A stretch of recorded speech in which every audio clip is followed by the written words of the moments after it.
better. I mean, I think we've made the Dayton scrimmage was good for us, and they're picking things up. We you have to. You got to throw a lot at them in a short period of time, and coming from we got so many guys from so many different. There's so many ways to play the game, so many different sets, and whether you press, you play zone, you play man, you do whatever, and it's a different culture. The vibe I'm getting is these are your kind of guys. The squad you got is tougher. The things that you look for in basketball players is more to your liking. Is that accurate? Some of them, yeah. I mean, I don't think we have a team full, but yeah, I think some of them are. Some of them. It's just it's just different when they come from so many different cultures and so many different ways, because there's a lot of ways to do things. There's just not one way to do things, and they're learning. They've been extremely receptive. We've gone pretty hard for a good period of time. So yeah, I mean I like them. I mean, they're trying. They're not there yet, but they're certainly trying. You gonna be able to score close to the basket? Right now, no, but eventually, yeah, I think we can. But John, here's the thing, I know I've said this before, but Danny Forson didn't score it close the way he needed to initially, but he worked at it. We tried to do everything we could do to get him to do it. It's bigs for some reason they catch the ball. Most people, they catch the ball, they're looking down, and the only time they see the rim is on when they lift their head on the way up. So you're finding your target on the way up. I mean, who does that? I mean, you don't do that when you're hunting. You don't do that when you're fishing. You don't do that anyway. You just don't flip it out there and then look and see where it went. It's just going to take some time. With it going to take some time, what does the early season mean? I mean, as far as I don't want to say wins and losses. You obviously try to win every game, but as far as getting to, would it be before New Year's, before you have a team? Well, I hope not, because I mean, if that's the case, it's going to be really rough for us out west. But I mean, we've played one, and Dayton was good. Anthony does a great job of coaching them. They run really good stuff, and that was good for us. I think this one tomorrow will be good for us. And then we have, I think, four Mess? I think it's four. I think it's four more games before we head out to the tournament out there. So it generally takes it takes time when you have just a few new guys, and when you have as many new guys as we have, it's going to take a little more time. Health-wise, I know you had a couple guys there dinged up. Well, I'm good, Justin. I feel real. Thank you for asking. Yeah. Well, you had Matthews and Mitchell dinged up there at the scrimmage. Everyone kind of. Emmett stays dinged up. Yeah, I mean he dinged his shoulder up a little bit. He'll play through it. And Trey's getting better, I think, daily. It's gonna be a little longer, but I think he gets better daily. Toussaint's a guy we haven't really asked you much about, but he's a New York City guard, and you've had success with New York City guards. Is he in that mold from some of the other guys that you've had that were tough and that little, that New York City persona that they play with? Well, I'll say this about him, John. One, he really works hard. He's very receptive to coaching. His shot has improved dramatically in the time that he's been here because he's put a lot of time in. His mechanics are better, and he's got that toughness to him, and he's got toughness, and he's got physical size, not height particularly, but strength. And I mean, I thought he was a really good the Dayton game. He may have been the guy, walking out of there that we felt like played the best of anybody there.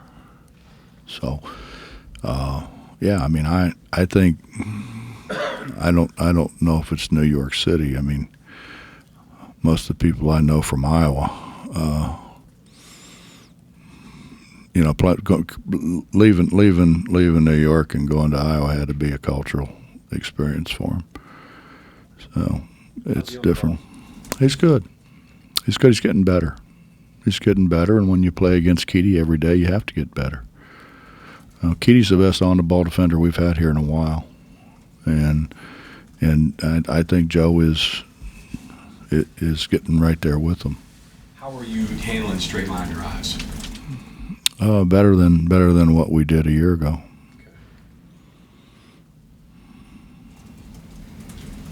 Our technique's better. I think our technique's better. We've spent a good bit of time on technique, and secondly, our foot speed's better.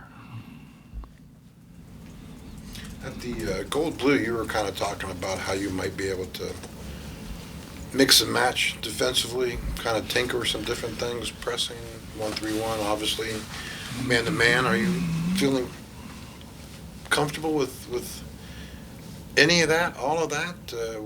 Will you be as versatile as we had thought originally? Not at this point in time. I think we can get there, but certainly not at this point in time.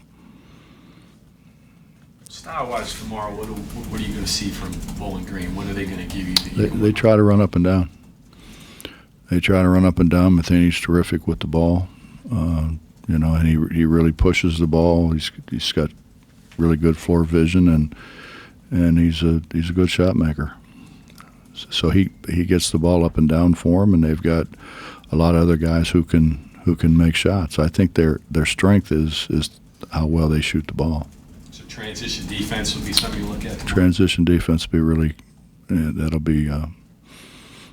give us a good test. What are you feeling most comfortable with defensively at this point? Nothing. No, nothing. We played all man-to-man against Dayton because I just thought we needed to continue to learn.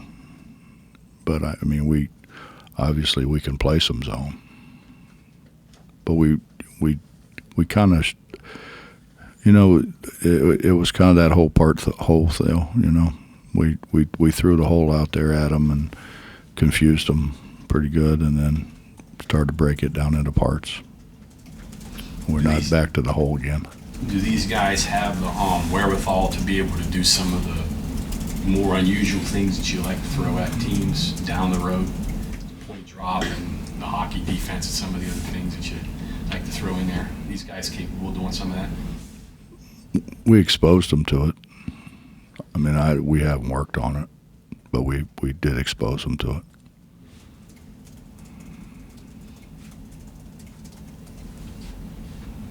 Bob, with so much of getting to know new players is having them kind of understand how you play, right?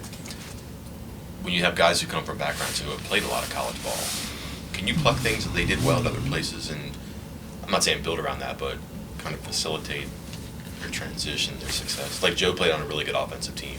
That's not the way you play offense, but could some of that slide over to what you do? Anyway, for different guys like Eric or Trey or anybody else. Well, Trey hasn't practiced yet. I think we'll find that out when Trey gets totally healthy. I mean, Eric's like everybody else. He has days when you say, wow, he makes every shot. And then there's days when you say, wow, is he going to make one ever again? But that happens to everybody. And a lot of it is just being comfortable. I think when you start to miss shots, particularly early in the year like this, you really, you start worrying about, what are the coaches thinking, or what are my teammates thinking, and you don't really concentrate the way you need to concentrate on making shots. We're capable. We got a lot of guys who can make shots. I mean, our freshmen are playing pretty well. They're freshmen, but they're playing pretty well. So it's been competitive, which is good. It's good that it's been competitive. You can't go in there and not be really competitive. If you do, you're gonna look bad.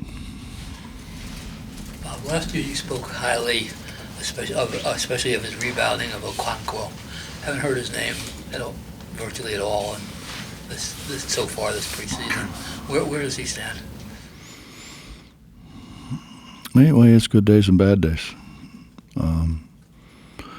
James is a guy who really never was in organized basketball until he got here. And unfortunately, when he first got here, he really didn't have anybody to play against. And now all of a sudden he's playing against a guy who's 280 pounds and 6'10", and you can't move him. And so that's a little different for James. And then the other guy's 6'10" and runs like a deer. He can really run. So, James is kind of almost, I don't know if saying caught in the middle is the right thing, but he's not either one of those guys. He's James, and James I think sometimes has a hard time being James. And when James is James, he's pretty good. I mean, he can step out and make shots. He can step out and make a three. He can block shots. He plays above the rim. But you're talking about a guy who came from England and never really played basketball until he got here. So it's going to take him a little while. The other two have played. I shouldn't say the other two. One of the other two has played quite a bit of basketball, and the other one just got over here, 3 years ago. So it's going to take Mo a little longer. Anybody that you look at now, whatever, 3 weeks in or whatever, you say, it might be a little better than I thought. Is there anybody you got that's like that? Look at him a little bit.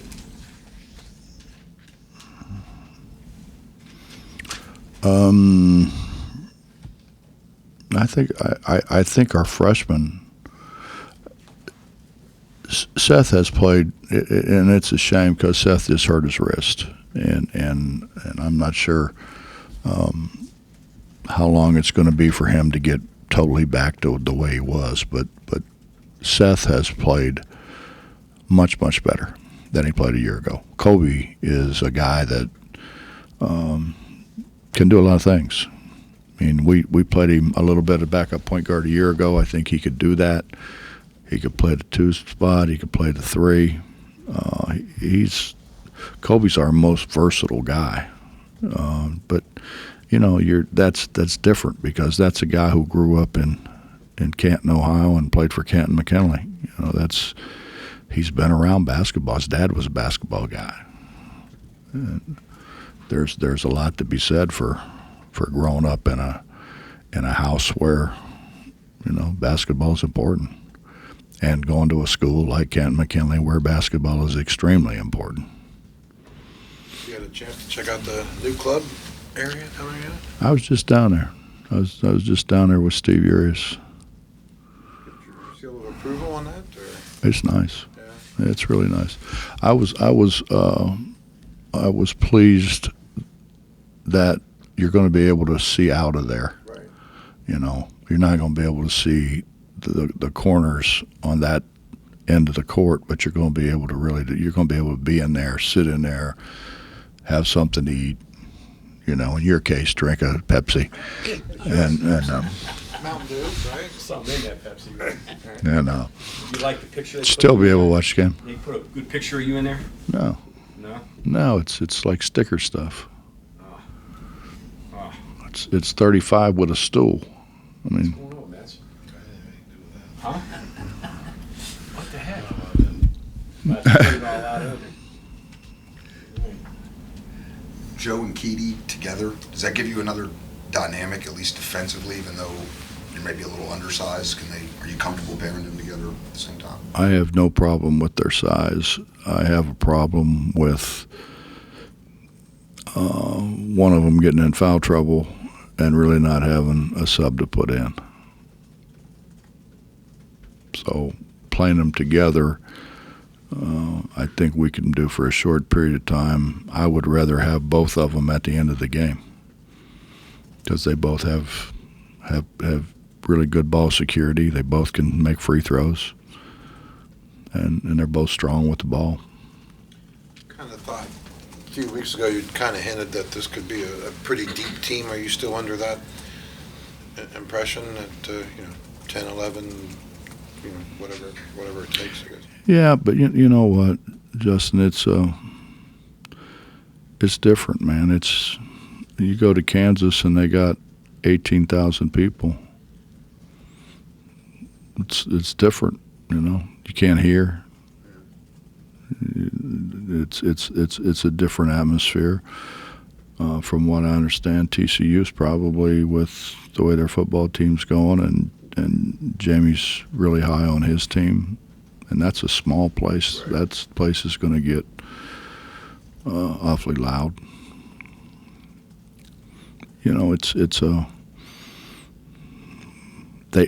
We need to get them to the point where they know what's going on, where they don't have to look around and ask. You mentioned, to Justin's point about depth, do you have enough at each area? I know last year you were a little light in some areas. Do you feel like you've got enough in all 5 areas? Mm-hmm. Yeah, I do. I mean, they all bring something a little different, but and again, our younger guys. I mean, Kobe's a sophomore. We got 2 freshmen they're good. Now, are they good whenever they're playing on national television and they're playing in places that are pretty difficult to play in? I don't know. Sometimes freshmen are. Most of the time they're not. You have to do that with versatility, or are you doing with that guys in their spots? Are you going to have to get what you need? We got enough people, I think, at every position. I think. But you know what? I mean, how do you know? I mean, Seth hurts his wrist. Eric got hurt the other day. We got a couple guys who haven't played at all yet. They're still in a training room and working through some things. We send Pat in. Pat had a floater. Okay, no big deal. Probably should get it out. It floats and gets caught in something and jams up a knee. It could be bad. So they go in and look, and he not only had a floater, but he had some other issues in there that they had to clean up. So, instead of him being out a week, he's going to be out 2 or 3.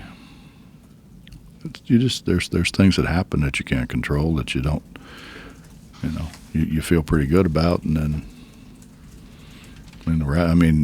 it's the best thing for Pat. And in the long run, it's the best thing for us. He's going to be a lot better for it. Same way with Trey. He's going to be a lot better for it. And I would think a lot more confident, a lot more comfortable. I would think. You said Trey hasn't practiced yet? No. Okay.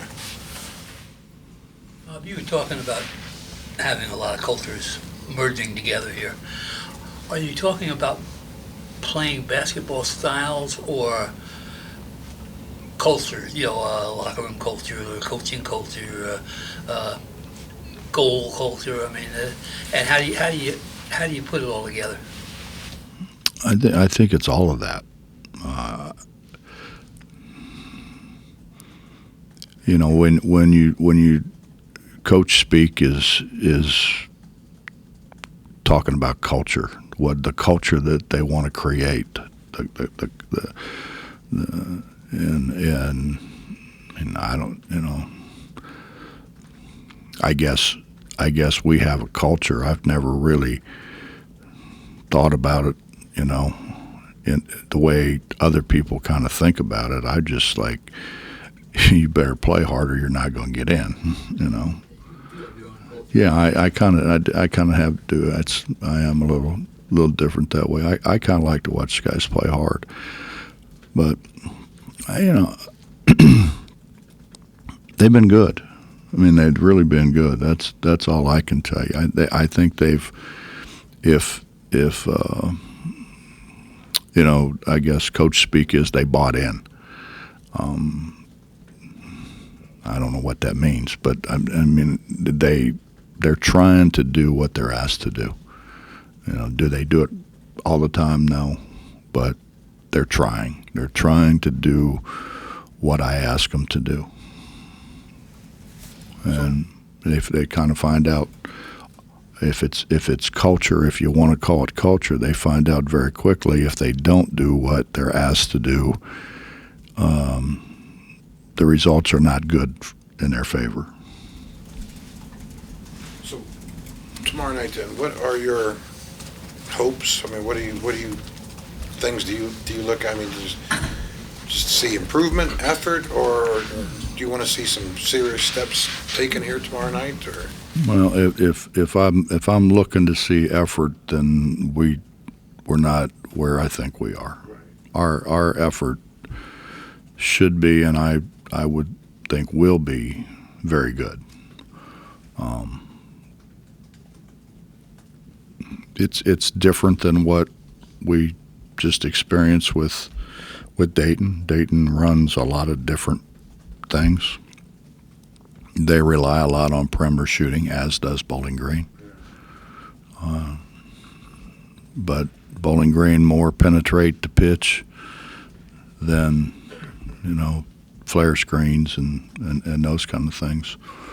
So it's good for us. I mean, it's good for us, and Matheny's going to push the ball, and so transition defense is going to be really good for us. And when if you would sit down and list all the things that you have to get better at, there's a lot of things, man. And have we spent a little bit of time on transition defense? Yes. Have we spent as much time on that as we have on maybe running offense or defending in the half court and all that? No, we have not, because you just don't have enough time. But I think having some guys that have been there before, even though it's in a different atmosphere, a different culture, different way of doing things, at least they've been there. Played under the lights. They've Joe's played in the Big Ten. Eric's played everywhere. Something on Eric, something I was kind of noticing during the blue gold scrimmage. It looks like he really likes to penetrate a good bit, but then kind of gets caught up. That's only if he can't get a shot off. If he can get a shot off, he's going to shoot it. Right. And I want him to. Okay. On his penetration, though, because it seems like it's tougher for him to get shots off when he does penetrate. I think that's fair. Yeah. So. Do I like that? Well, yeah, I guess that's what I'm asking. I mean, I'm guessing you want to see him. I'd really penetrate and pitch. Right. But, I mean, if he can get it all the way to the rim, that's one thing. Penetrating into size is not good. Right. That's a recipe for turnovers. Do you anticipate Mitchell being ready for the season opener? I have no idea. That's a question for the doctors. as specific as you can be or want to be, just individually, collectively, from the scrimmage, things you liked or things you were surprised about? From scrimmage, I thought we'd guard better than we did, but now, and in saying that, Dayton really runs good offense. And they're coached really well, and they brought back, for the most part, a veteran team, so they kind of knew what they were doing. I didn't think we were very good in a lot of areas. I didn't think offensively we were very good. I mean, we scored more probably off of our defense than we did off of our offense, and we didn't rebound it as well as what I think we have to rebound it to be good. And we have people that are capable of rebounding the ball, very capable of rebounding the ball. Those are the two areas you've been working on in offense and rebounding. I know you always refer to it as whack-a-mole. Find a problem, fix it. Another problem pops up, fix it. Is that where you're at right now with those? It's like going to the carnival, John. Yeah. You know, That's what you always say. some groundhogs keep popping up. You ever do that, Bob? Whack them. Am I? Yeah. Only when I was married. Only when you were. No, I didn't mean your wife. I meant the groundhogs popping up. Coach, thank you. You're welcome, miss.